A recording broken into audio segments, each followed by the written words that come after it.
Hi everyone, and welcome to the first episode of the Tribbler podcast. And in the studio today, I am accompanied by Dr. Hans. Dr. Hans, welcome to the podcast, the Tribbler podcast. Thank you. Such an honor to be with you here. I feel honored. And if you don't mind, you can just introduce yourself to the people so that people can at least know. Okay. I'm Dr. Hans, Kajiba Kuzanga. I am born in Zambia, a resident of Cape Town, South Africa. I'm a Pan-African politician, a Christian, a chaplain, a digital specialist, but more than anything, I'm very much a man after the change and transformation of our communities. Thank you. I like your bio, Dr. Hans. I think you are the right person who I was looking for, because I think I've got a lot of questions. And from as young, I think from age 12, I had these questions, but I did not find someone to ask these questions. And from frustration, I think I started the idea of having a podcast. And that's why I started the podcast, which is called the Tribbler podcast. Okay. And I don't know if you can explain what is Pan-Africanism and what is their agenda in transforming the African societies. Well, when we look at Pan-Africanism, everyone has their opinion of what it can be, okay, and what it is per individual. But in a more holistic way, I understand Pan-Africanism as a way where we retain our heritage and we get back what belongs to us. Not only we're not talking about raw materials, but getting back the mindset of understanding that we are one. Africa is one nation, and it has the right to opinion. It has the right to independence. It has the right to wealth and prosperity. It has the right to transformation. Okay, that's interesting, Dr. Hans. Yes. But I think how then, as Pan-Africans, how are you planning to transform the societies of Africa? Because you would agree that in this current state, Africa is bad and we need a transformation. So what goals or what implementations are you putting to transform the African societies? Okay, there's a few things actually that need to happen in Africa. Besides the fact that we've already erred in how we choose our leaders. Before, politics was about finding someone who's willing to fight for the advocacy of the people, the complaints of the community, the cries of the land.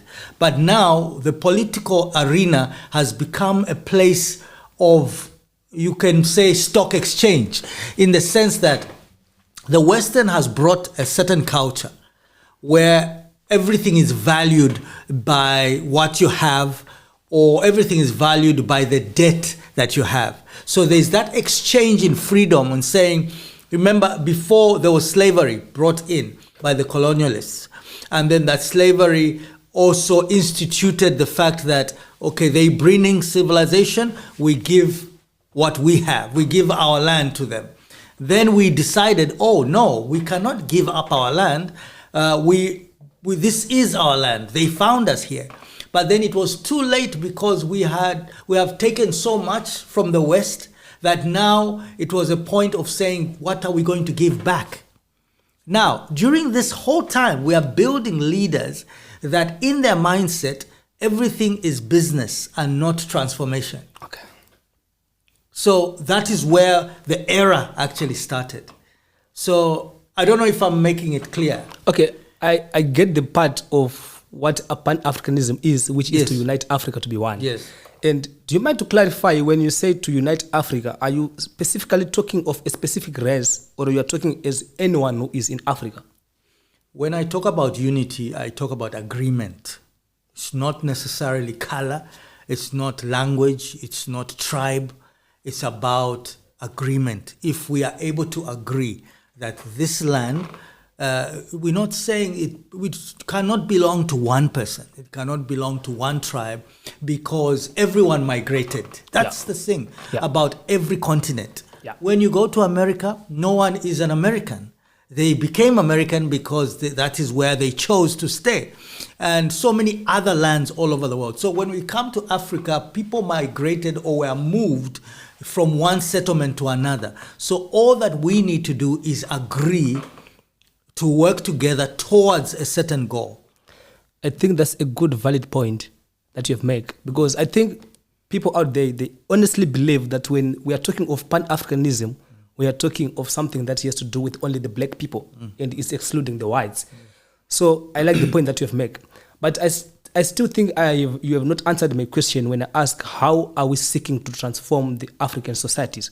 Because you talk of the Westerners or the Europeans coming and taking the land which they found we are the owners of the land. But how then are we trying to transform our societies to a better community? Okay. Transformation requires leaders and those like you and I who are willing to voice out, to come together and agree on one thing. So when it comes to transformation, we are talking about bridging the gap. In order for Africa to be where it needs to be, we need to bridge the gap from those that are wealthy or those that are rich and to those that are at the bottom of the food chain. Okay. So once we start bridging that gap and having a balance, we're not saying everyone can be rich, but we can be able to develop and bring innovation towards everyone being sustainably living in a continent where no one is deprived of anything. Okay, that's a good, valid point. Doctor, do you honestly think that it is actually possible to unify Africans or to have unity amongst the people? I believe with God's help, anything is possible. Humanly speaking, because of greed, it's kind of, it seems impossible, but it's something that can gradually get there because we all have seen that there's too much that is unfair that is happening. I mean, even with the people, the Africans that are not affected by the norms, they can easily see now, and everyone is getting affected. Whether you have money or you don't have money, you are affected by the norms that are happening in the current situation in Africa. But you would agree that the current state of Africa is perpetuating the systems which were left by colonialism and slavery. Yes. We are controlled by borders, and there's homophobia, there's xenophobia, there's a lot of hatred amongst the people of the land. Yes. So what can we do first to resolve the conflict and the fights amongst the people? Because I don't think we can say Africa can unite if the people at the bottom are not united. Yes. We have people who are fighting each other every day for whatever reasons. But if we cannot come to the bottom and unify the people at the bottom, then how can we talk of the agenda of unifying Africa as a whole? I think it will start with reconciliation. Every activist or politician or statesman must seek reconciliation, because I think we are dealing with a lot of hurt, we are dealing with a lot of anger. So once we resolve these things, then we can start somewhere. But just saying that we must change is not going to do anything. Even if we open the borders, we're just leaving room for more chaos. So there's got to be a form of reconciliation, an understanding, and let me say, re-education. Okay. We need to relearn. Okay, I like that one. But I think I'm still stuck somewhere. People at the bottom, if they are not united, and the leaders at the top, they are corrupt and they are not doing the right things. So who then has the responsibility to unify the people at the bottom and to change the top political systems so that we can have a one unified Africa, or maybe we can have a unit amongst the small groups of people?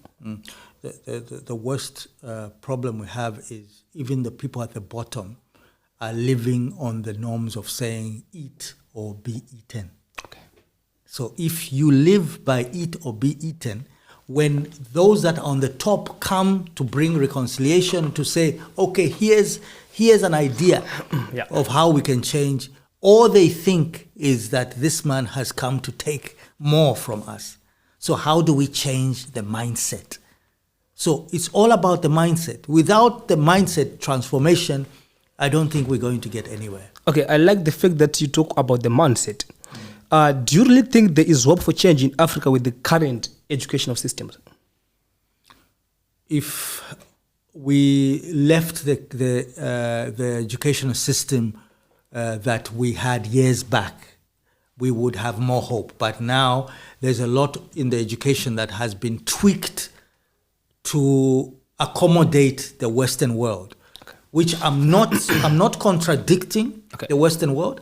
All I'm saying is we had a moral standard in Africa. Yeah. So it wasn't just about learning philosophy and all the different sciences and whatever it is, but our first education as Africans was culture and heritage. Yeah. So now when we take away those two, what do we remain with?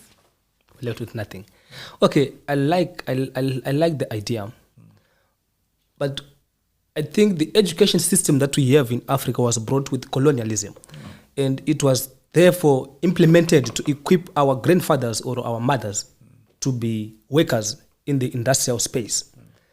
It's never benefited people in my generation. I would say the education system that we have right now, as the youth of today, it has benefited us nothing. So if we continue with this education system, and at the same time we are trying to change the African agenda, at the same time we are trying to put Africa on the global market, then how are we going to achieve this goal if we still have the same educational system and the same political systems? I think when I hear that question, it almost has even also got the answer in it, in the sense that there's a situation when it comes to the education system, where if it was brought in, one education system, the moment you use the word system means one system must be replaced. Okay. So the reason why nothing can work in that arena is because we will have to replace the education system or merge the education system in order for it to benefit us as well. But we are not allowed to modulate or design the education system that was brought in to fit our culture or our heritage, because our mindsets were made to be tweaked, to be changed, and to see in the eye of the colonialist. Okay. So, because I think it's not fair, especially for someone like me. yes, You went from grade 1 up to grade 7. yes, You went from grade 7, from Form 1, you go to Form 4, from Form 5 to Form 6, and then you spend like 4 or 5 years in university. And after that, your life experience is still in this school system, and you don't even have life experience of how the world works. So you might find that people in my age, after their graduation, they have lost hope, because they have wasted close to 14, 19 years trying to learn something, trying to get a skill that will equip them in real life. But after that school, you will see that people are still suffering. So do you think we need to merge the current educational system, or we need to abandon it at all and then start afresh? in theory, yes, you are right. In theory, we could do that. Physically or practically, we are at the point where it's too late to abandon or restructure. Okay. In the sense that we were taught to learn. We were never taught to innovate. Okay. Innovation only came later. That's so sad, yeah? Yes. So that's where we are lost. So if we started to learn that innovation is the key, we would not be stuck with 8 to 5. Okay. You see, 8 to 5 tells you that you are stuck, and if you don't show up, you will not be able to pay your bills, you will not be able to provide for your family. Okay. I like that. I what you've said, and I've got this idea. Africans are the majority, but when it comes to controlling wealth and the economy, they are the minority. So how then do we change the narrative? Because we are trying to make Africa great. If we don't control the capital, if we don't control the economy, if we don't control the politics, if we are not united, then how can we then fight for a change of the whole continent? If you and me would agree that our educational system right now is still stuck in the colonial era. So spending those years going to school, we are being programmed to perpetuate those colonial systems. So if we don't abandon that, then how can we change the majority of the people to transform their lives into being the minority or the majority that can own the economy and the capital? You see, the thing that creates change is when people see a manifestation of transformation going on in a specific group of people. Those who have already made it cannot come and influence those that are at the bottom. Okay. But those that are at the bottom can change the narrative by doing better, using what they believe was the core of what Africa was supposed to be. But then if they don't do that, they cannot bring up everybody else. Because what happens is when somebody crosses over from the bottom of the food chain and goes to the top, then they're deemed not part of a community anymore. Okay. So they don't call them productive or progressive, or they won't say well done. No, they won't congratulate them. They'll deem them as an outsider.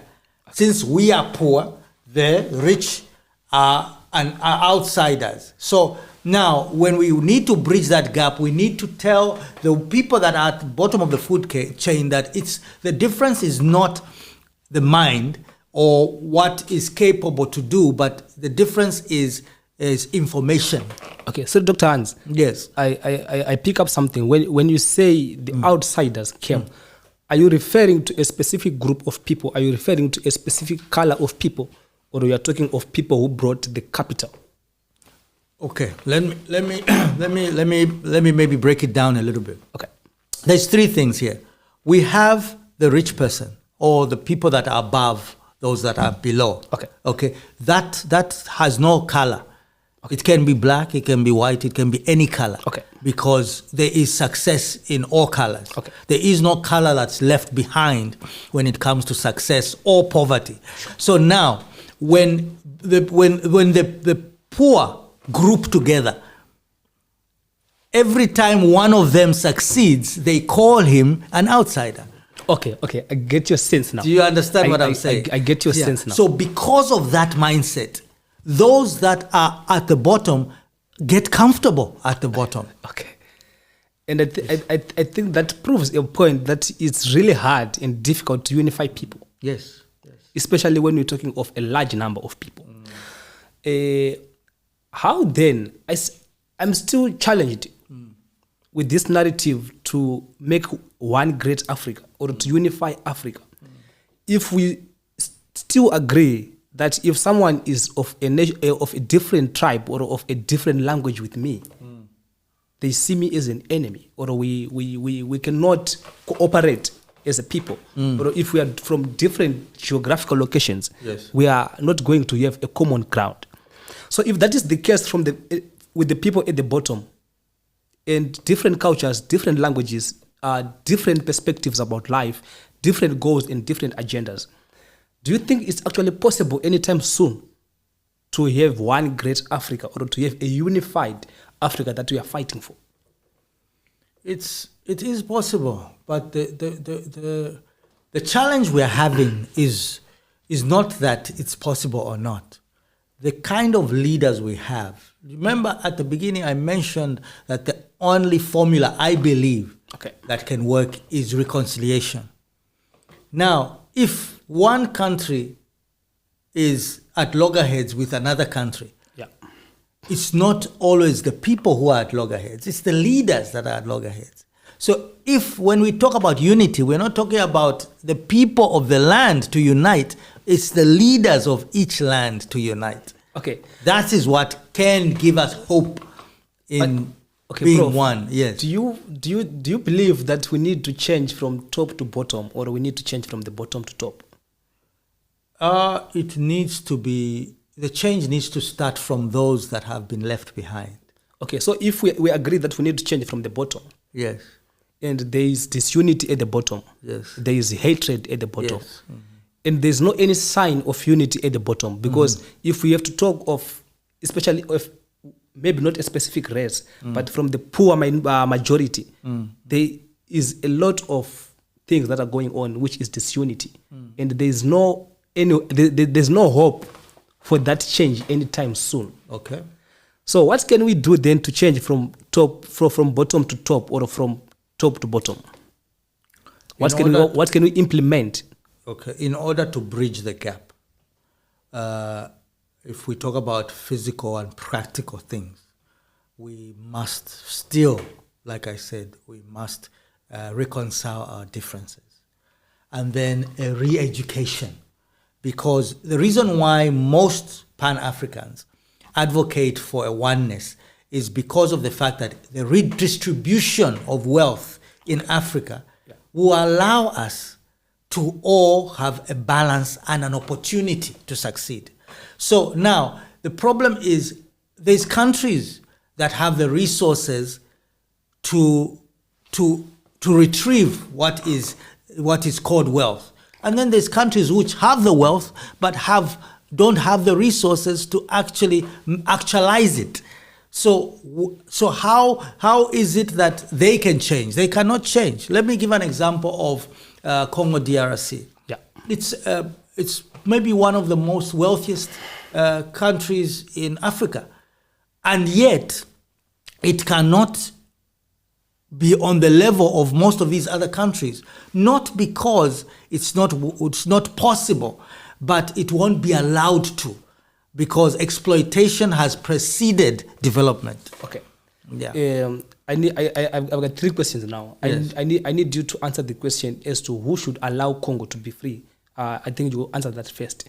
But my first question is, you talk of reconciliation. What reconciliation should be done? From who and who? And you talk of the redistribution of wealth, or maybe land. Who should distribute land and wealth to who? And why should we distribute wealth to people? Okay. So the first question would be, who will free Congo? Yeah. Congo, obviously, the people who are the key to freeing Congo are its own leaders. Because when we look at the political arena of Congo, the one thing that has always come up is how one or two of the leaders are at the forefront of allowing or opening doors to exploitation. So once that is resolved, then there is hope for the beginning. We're not saying that it will happen right then and then, but to open up room for redistribution, we need to have leaders that want before you go, Doctor. Yes. You would agree that these leaders that we need to put on the position to change our societies are also the people who are coming from the societies. Yes, yes. So how is that possible that someone who came from a broken society can now attain a position, and when he gets to that position, he will be able to change the people at the bottom? Without re-education, like I said, it's not still possible, because most of the times when one comes from underprivileged situation or an area of strife, or somebody who has fought so hard to get to that point, they want to retain that position. And to keep that position, they must attain more wealth, and they must attain more control. You understand what I'm saying? Yeah. So if there is no re-education, then there is no bridging the gap. So you would agree that we need to change the bottom first before we go to change the top? Exactly. Okay, sure. That question has been answered. Maybe you can do the second and third one. So the second one would be, could you repeat the second one? I just wanted to. I said, when you talk of reconciliation. Yes. Who should reconcile who and who? What So Okay. what form of reconciliation are we talking about? Okay, when we talk about reconciliation, I'm talking about reconciling internally. If a country can reconcile, because let me give you an example of the great South Africa itself. When you look at the political arena, why is it that we have many political parties? It's not because everyone has the freedom to speak. It's because people don't agree. Okay. So it's the same face that Africa has. When you go to each country is split into ideologies and philosophies and disagreements. Yeah. So we have different countries, different goals, different ideologies. That's it. And yes. Then at the same time, we are fighting to unify these people. Yes, exactly. At the same time, we are trying to put them in the same box. Exactly. That's where my challenge is. I don't think it's possible. Let me put my opinion. Okay. I don't think it's possible to unify people, especially in the large numbers, in large groups. I would believe that people can be well organized if they are in small groups. So when we talk of reconciliation, I think we should break it down and go to the people at the bottom. Let the people organize themselves. Let people find common grounds and values with each other, and then people will organize themselves. Because trying to control these people and to give them norms or to control them, I think it's going to cause chaos because we have differences already. Then we can go to the question of who should distribute wealth and why should we distribute wealth? Okay, the redistribution of wealth starts from allowing development to happen. Okay? Like, let me give an example of Zimbabwe, which started off to be one of the greatest nations in Africa. Yeah. And because of the fact that the distribution was not okay right from the beginning, then we had to have leaders that obviously showed that they were fighting for freedom or independence, but instead of sticking to the goal, they also redistributed wealth amongst themselves by taking what they learned from the bottom to the top. Okay, some of you may ask me, what do I mean? If you take a poor man without preparing him for wealth or for success, he will get right back to where he came from because he has not been inducted into success. Okay, Prof. Yes, yeah. I think I need to see if I get you right. Yeah. So what you say, we should do a redistribution of land or of wealth, right? We should redistribute wealth. Yeah. But at the same time, you are saying the people at the bottom are still poor. And if you take a poor man and get him to a position, it will never work because he's still stuck in this system. Mindset. Yeah. Yes. So then how should we distribute that land or wealth to these very same poor people who are at the bottom? Do you think we should some people should maintain their wealth and leave the poor? Or you also believe that those with wealth or capital should distribute the same capital to the poor who are still not educated? My view is not to give the wealth and just dish it out. Okay. This is not about welfare. It's not about saying, okay, give back our farms. Okay. No, that cannot work. We must be able to synergize and see that we get to a point where those who are wealthy, like you cannot take, the mistake that was made, I'm sure you know about this, like in Zimbabwe, we, instead of saying these farmers must find a place where we can meet halfway so that the people of the land can also understand how is it that they can get to where they are, because Zimbabwe is full of land. So it didn't have to take the land that is already taken in order for them to succeed. Because when they did take back that which was occupied already, what happened? The land got destroyed and the economy went down. What happened? What do you think brought down the economy? It's not that people. It was about just exploitation, but it was about the fact that we repositioned leadership when it wasn't ready. Okay, so Yeah. basically, Africa is not ready for change. Thank you. Because if we say Africa have tried to free itself from the colonial masters or from the great countries which were in Africa, which were running it as a country, would say. If they tried to free themselves from such systems and they implemented their own structures and ideas and they failed, that alone proves that Africa is not ready for change. Okay. Maybe I'm making a biased opinion. Africa is ready for change, can be made ready for change. It's not ready for change right now because there's too many ideologies, and then there's also the issue of manipulated mindsets. Okay. In the sense that we are manipulated to think we will always be poor. Okay. But at the same time, Prof, Yes. I think I will still have this question in my mind. Okay. If Africa is not ready for change, Yes.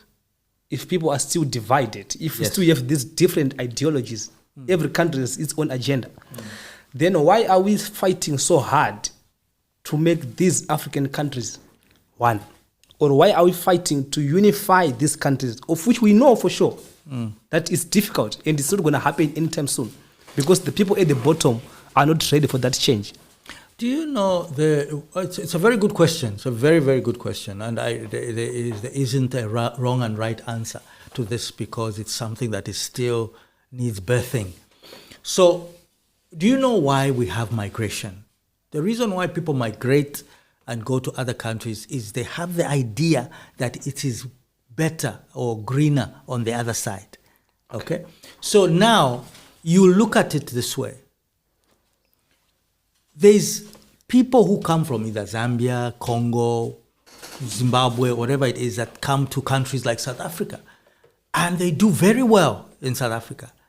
But they don't do well because South Africa has ready money in the trees, or you can just pick it up from the ground. It's because they are more motivated to do better in a place where their mindset is not challenged.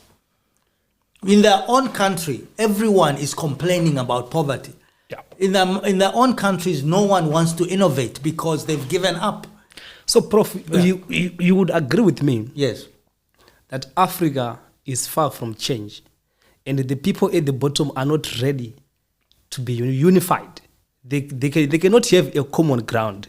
So don't you think it's good to abandon the idea of making Africa great as one and go to the people at the bottom and try to convince them and to educate them so that they can unify or get united from the bottom? Then we can get leaders from that bottom who can be at the top political systems, and now we can have a stable economy or a stable Africa. I can agree with you that Africa is maybe not ready. It's not ready for an infrastructure of oneness. But Africa can be ready for a mindset change. Okay. Prof, I've also checked on your bio.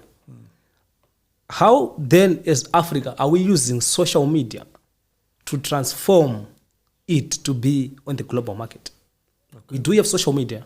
We do have radios. We do have TV. We do have the internet. Yes. How are we using it in our advantage to transform? We are not. We are not. You know, the norms of social media, or the possibility for us to even have social media is a Western thing. And I'm not saying I'm against the West. Okay. I mean, I embrace the West because it makes life convenient. Okay. But most of what is social media is entertainment. And it is also the poisoning of culture. Okay. Okay? So it's either we are poisoning ourselves or somebody else is poisoning us. So I cannot say that it's the West poisoning the Africa, or whoever is poisoning whoever. But there's no one platform that is saying, let's change. Besides, obviously, our religious and Christian entities and all those platforms that are trying to fight for moral change. Okay? But otherwise, besides the platforms of moral change, there's moral decay because that is what sells. Okay. Social media is about what attracts numbers. So if what attracts numbers is moral decay, then that's where people will be. That's what people will watch, and that's what's going to shape our minds. Okay. Yes. Doctor, if then social media is not used to transform Africa to its agenda, if it's not used to drive the African agenda, do you honestly think that we should regulate or ban some of these social media platforms so that we can take Africa to where it wants? Because if we are fighting to unify Africa, at the same time, our media is poisoning our people's minds. Yes. Then how can we keep the same social media at the same time we are driving the agenda to have a one unified Africa? Well, it's actually, the problem is it's almost impossible, because remember now the issue of, we were lied to when somebody brought the idea of freedom of speech, whole democracy. We thought it was fighting for our own good, but democracy means I can say whatever I want, I can do whatever I want, I can share whatever I want, and it doesn't matter who hears it, how it destroys you, how it makes you angry, how it makes you feel. That is social media. So how is it that Africa can get to the point where they say, no, we must regulate what comes out. We must regulate what our children watch. We must regulate how we perceive what is produced on these platforms. Who is going to regulate? When are we going to unite to say that? Okay, so in some sense, Prof, you're saying it's actually impossible to regulate these social media platforms or to ban them. Therefore, it's actually difficult for us as a people to have a one unified Africa. One unified world. Because Okay. Africa is Okay. one thing. Okay. Because Africa is only one small part to it. Okay. But there's no one willing to fight against moral decay. In the sense that because of this word, this sentence that I mentioned, Okay. human rights. Okay, but human at the same rights, time, democracy. you would agree that how then do we have a unified world Yes. if people are not actually unified amongst themselves, from the family level to the societal level to the country level? Then we talk of the continent. Then how can we talk of a one unified world if we can't have unity from the bottom? In my opinion, only God will be able to unify man, in the sense that we were all born and made and created with free will. That free will has been exploited, let me say. The free will to decide what you believe in, the free will to believe or not believe, to the free will to act in whatever behavior suits you as a person. So, yeah, that is my opinion. Okay, that's interesting. I like the idea that you have brought in the idea of God. Yes. You would agree that Pan-Africanism as a movement, its agenda and idea is to embrace the African culture, is to embrace the African tradition, Exactly. is for Africans to be who they are. Yes. But how then do we balance to have Christian and at the same time how can we be pushing the agenda of Christianity in Africa? At the same time we are pushing for the agenda of the one unified Africa in the terms of embracing who they are, their culture, their traditions, their own language. At the same time we are Christians. When you look at the African history, the idea of Christianity, the word Christianity, and the history of Jesus coming to reconcile man with God only confirmed what we already believed in. We, as an Africa, believed in a God, a creator. Okay? Before, I do agree, but I would say even introduced Christianity, we believed in a God, a creator, regardless of any methods that we used to reach God. We did believe in a creator. Okay, I would agree. Christians, I would agree. Africans had deities, spiritual. Yeah. But I don't actually think they had a supernatural being, which they call the supernatural God, like an individual, who they say this is our Father in heaven. They had the idea of deities or supernatural beings, but I don't know if they had the concept of a God like who is in three, the God, the Father, the Son, and the Spirit. So how then do we, if you check so well, the doctrines of Christianity are so well against African culture and tradition. They demonize African culture and traditions. So how can we push the agenda of Christianity at the same time we are trying to embrace our own African culture and tradition? Okay. Without me being evangelizing, because this is not the platform for me to sell my faith in Jesus Christ. You can, why not? But I can tell you for sure, I've proven Christ for myself. And I've found peace. Even without looking at whether I progress or I do not progress, I've found peace in knowing who Jesus Christ is and all that. But there's two things that have happened here. And I'm very glad that you mentioned the whole issue of how things can be demonized and there's so much of this because of what happens.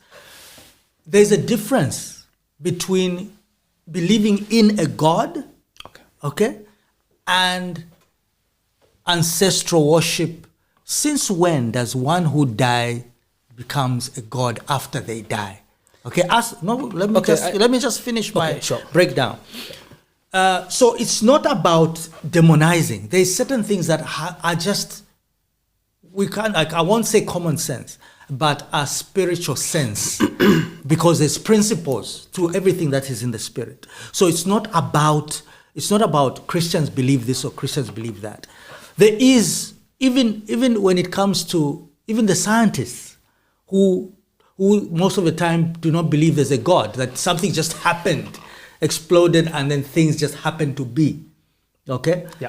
They also eventually will tell you that there is an entity that is responsible. There is a oneness that is responsible. Okay. I would agree if we say there is an entity. I would agree.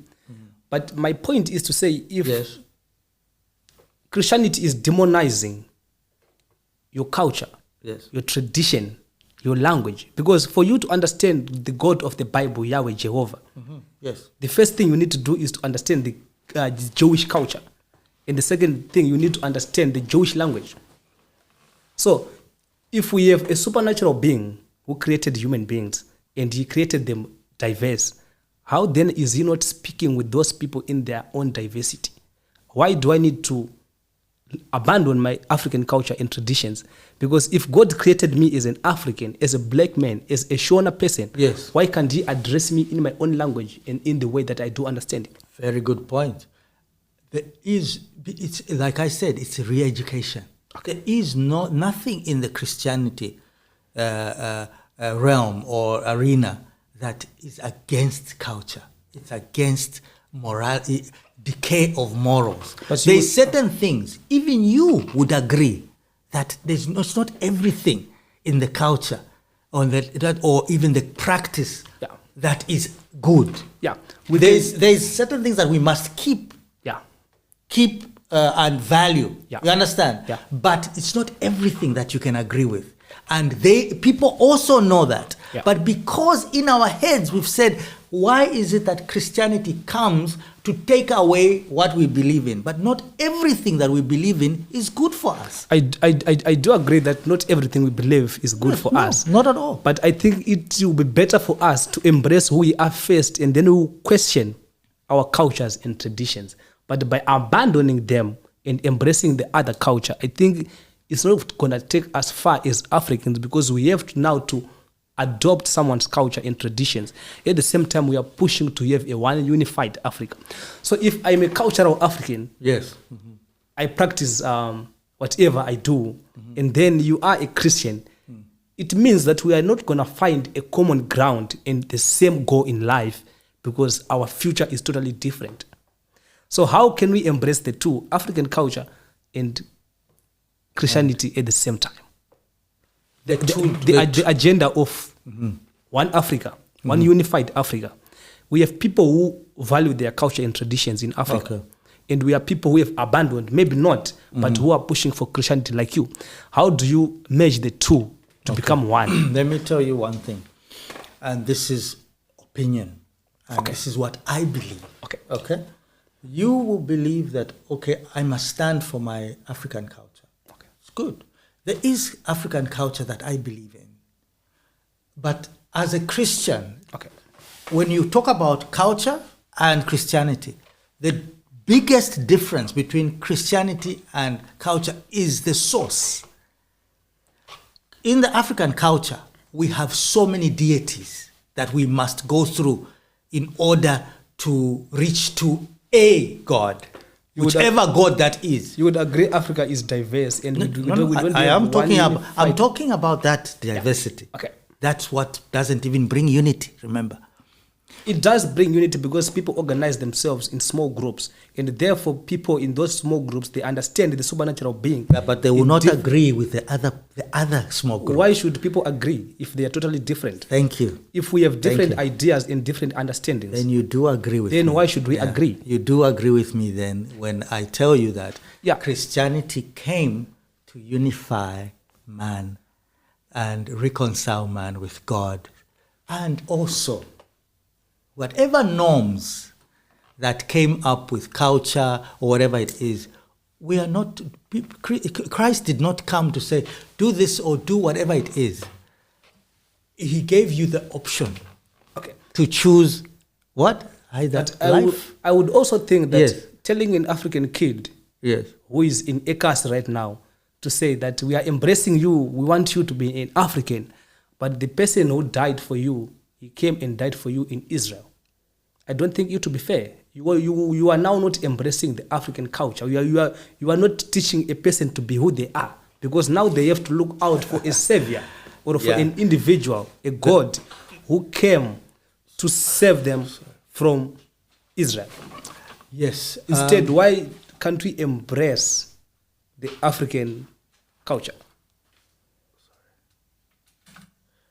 To answer your question, when you start talking about who died or was born in a different geographical area, you need to understand back to what I spoke about at the beginning. There is no authentic South African. There is no authentic Zimbabwean. I would agree. No authentic. So you and I do not know where we came from. We may know where this and that happened. So it's not about origin. It's about what is authentic. You, yourself, and your conscience, and whatever it is that makes you tick every day, knows for sure that every day there's a need for regeneration, there's a need for fueling your joy, there's a need for fueling your direction every day. Where must that come from? From culture? No, my brother. But in this world that we live in, in this world that we live in, ideas, ideologies, and philosophy only go so far. You would agree that practicing Christianity is adopting someone's culture. No, I'm not practicing. Let's talk of paying of tithe. It was started by Abraham when he gave Melchizedek the tenth of what he had. That's where we get the idea of paying tithe, right? Is it not practicing someone's culture? When we talk about tithes and whatever is... I'm talking of practicing Christianity. Yes, let me tell you one thing. Is a way of adopting someone's culture. Let me tell you one thing. Your own culture. Practicing tithes or practicing Christianity is not what I do. My form of Christianity is a relationship with God, which does not say I cannot be in relationship with God, I cannot go to heaven, or all these things if I don't tithe. You understand? All these things that come have their own statutes. You understand what I'm saying? No one said if you don't pay your tithes, you cannot have a relationship with God. There is a reason. Yeah, but it's not all about tithe. I just cherry picked. Yeah, what I'm telling you, it's the same thing with culture. I don't mean to break your speech. Okay. It's about even your culture. In your culture, there's certain statutes and methods of living that have benefit, and some are just moral customary to your culture. It does not identify tithing, offering, whatever it is, does not identify a Christian. What identifies a Christian is my relationship with God. You understand what I'm saying? but And that relationship is seen by how I relate with you, not what I do in church or who I give money to or how kind I am, but my relationship with God Hans, being attributed you would in my agree character. that the Bible talks Yes. of taking of slaves. Yes. It talks of outcasts or Gentiles. You would agree that when Jesus came, he came to die for the children of Israel first and then for the Gentiles later. So his main reason why he came on earth was to save the children of Israel.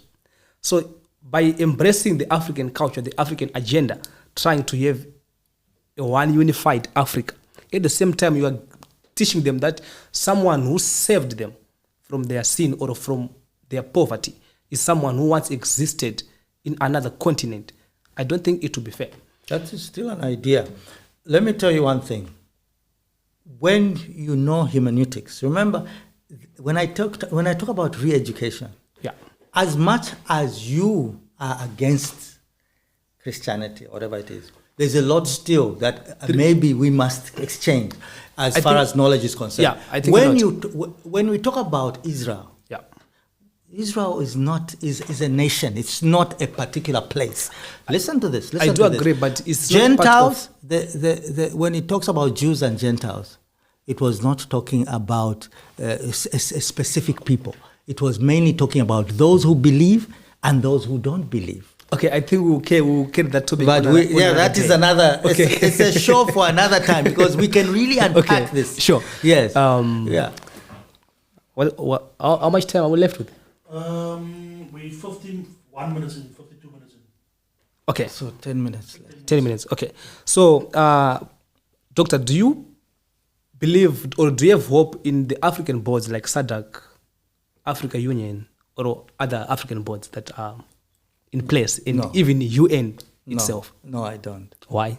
Because I used to. Okay. Just like I used to believe that there's a place called the moon or the space. Okay. And recently realized that it's all a manipulation of our minds all these years. Okay. It's the same thing as believing that the world is flat or maybe it's a sphere. Okay. So what do I believe? Okay. You understand? It's all has to do with information. But most of these platforms are for the agenda of those that benefit from them, not for the agenda of those that are supposed to be beneficiaries. You see what I'm saying? Okay. So they were put there to show that these people are able to help us. If it's WHO, our health is taken care of. If it's the UN, there's a balance of advocacy in every continent. But in my opinion, they are not doing what they're supposed to be doing. Okay, so Prof, you would agree that if SADC as a board is useless, let's say, Africa Union as a board is not benefiting the people, does it not conflict your idea of trying to unify Africa? Does it not conflict you when you say you want to have a one great Africa that can compete on the global market? It gives me the idea that there must be people who are thinking like me, that we need to merge together to fight for. Okay. And where do we get those people? We are here. You and me are here. We are counting 1 and 2. So if you and me are having this discussion, trust me, there's a million others who believe and think exactly the same. It's just that they must know that we are here. So I think what I believe can bring change in Africa, this is my opinion. I think we need to abandon whatever system that we have, especially the education system. If you go to every household of African people, their children are not speaking their mother's language as their first language. They're speaking English as their language. And I do believe there is a lot of things that can cause harm because we don't understand language. You would agree that there are terms in your own language or the way in which you say something in your language, it can resonate with you. I can give an example in Shona. My father's brother is not my uncle. It's called Bamunini. So my father is Baba. Baba Munini. So it means he's my father, but the young one. The young father. So yeah. Same in my So language, I believe there is power in language. And when you refer to a woman, it's Musikana. And the creator is called Musiki. So when you refer to a woman, you are referring to Musikana, Musiki Wevana. So I do believe when now you speak English, a child is speaking English, a girl, a woman, they don't understand the concept of what that means. So I do believe for us to change the African agenda or to change the African societies, we need first to change the language. Let's go back and embrace our languages. Let's go back and look for our elders. Let's ask them for counsel. Let's ask them for the way in which to go. I believe there is a lot of knowledge in the African people, but they are not given the space and time. If you turn on your radio today, how many times in a day do you hear of an African culture or an African philosophy? All you hear is about Western culture. You hear about Christianity. You hear about we are even opening our parliaments with the Bible using English. Our judges today still wear those black robes and the caps which came with colonialism. And you would agree for me to be legally married, I will need to do a white wedding. If I go and get married in the African culture way, I'm not legally married. And then we still say we want to take Africa far. I don't think it's going to happen. So I think we need to go and change the bottom first. Let people understand who they are as a people. And then we can take it from there. I think that's my opinion. I think you're definitely resonating with what I've been saying, is the fact that we must re-educate. And once we re-educate and get back to our roots, then we might be able to have the opportunity. But we won't go back to our roots if we're being told that our ancestors are demons. No. I just believe so. Let me tell you one thing. It's how even within the cultural terms, people call each other evil. One witch, one sangoma, one cultural man, one traditional man, there is enemies everywhere. So how they are termed, the principles used or terminologies used are different from one person to another. So don't base Christianity on what you heard that one say or this one say or how this was unpacked, because then you do injustice. It's the same as me saying, no, the culture is not right. What you do is not right. Who am I to say that? You understand? I do agree with that. I must say it by principle. You understand? Yeah. So when I bring Jesus to you, I don't bring Jesus to condemn what you're doing. I bring Jesus the relationship that I have. But you would agree that for Christians to convert to Christianity, yes, there was a lot of injustices which were done. And the reason why we have Christianity today is a denomination that is big in Africa. You know how it happened. It were first the missionaries who came on a mission to teach us how to read and write. And after they teach us how to read and write, then they can now implement whatever system they want to implement. So you would agree that Christianity is a tool that was used to colonize Africa. And if you go back, I think there's a book that is called The Making of a Negro Christian. Have you ever read the book? I will need you to check it out. I forget the writer. And there's a book which is called The Making of a Slave. Christianity was not given to us as Africans willingly. It was something that was imposed, something that was forced. People were killed for us to be Christians today. And on the issue of God and Satan, I will challenge you to give me a term of Satan, the ancient name, in your own Zambian language. There is no being called Satan in your own culture or tradition.